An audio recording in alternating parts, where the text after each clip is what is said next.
kan sulit banget sih dibilangin perempuan yang sudah beraktivitas seksual itu wajib hukumnya untuk screening kanker serviks, baik itu dengan IVA atau pap smear atau HPV DNA. Intinya screening rutin. Mau kesekian kali lagi terjadi kasus seperti ini. Ini kasus nyata nih, seorang perempuan 28 tahun dengan kondisi kanker serviks stadium 3B.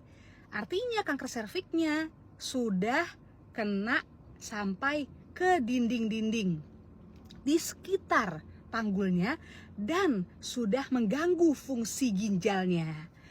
Ini kenapa terjadinya? Saat saya tanya, Bu, ibu anaknya berapa? Anak saya 3, dok. Anak pertamanya usia berapa? 12 tahun. Artinya ibu ini saat menikah waktu itu umurnya 16 tahun. Oh, jadi menikah dini ya? Iya, dok, kita waktu itu saya sama suami saya yang pertama menikah dini. Kemudian kita berpisah dan saya menikah lagi. Nah, anak saya 2 dari suami kedua ini. Maaf, Bu, kalau boleh tahu waktu itu apakah suaminya mungkin ada penyakit tertentu, cerainya hidup, atau mungkin cerai meninggal, atau bagaimana, Bu? Saya pengen tahu untuk mengetahui ada nggak masalah-masalah yang mungkin terjadi yang diakibatkan dari faktor sosial di masa lampau.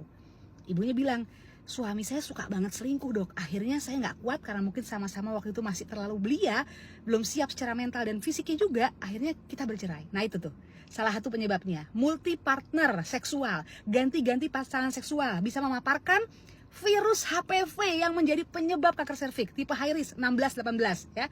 Ingat, penyebab itu tuh yang bikin kanker serviks ya. Keluhannya apa, Bu? Saya sudah 3 bulan ini setiap hubungan sama suami selalu perdarahan terus dari jalan lahir.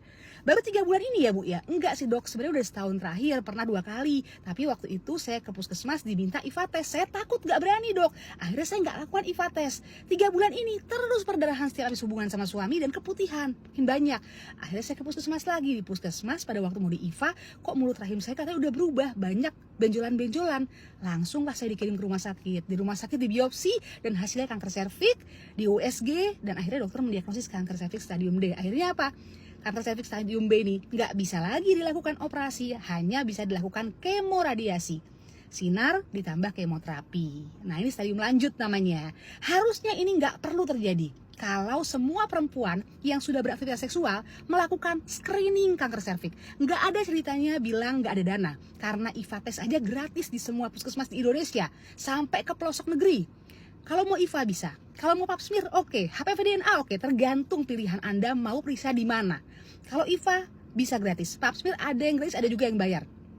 HPV DNA harus berbayar. Bisa juga, kalau saya mau lebih akurat, dok, saya mau kombinasi IVA dengan kombinasi HPV DNA atau pap smear dengan kombinasi HPV DNA. Nggak ada alasan karena pemerintah sudah menyediakan pemeriksaan deteksi dini kanker serviks gratis sampai ke ujung negeri.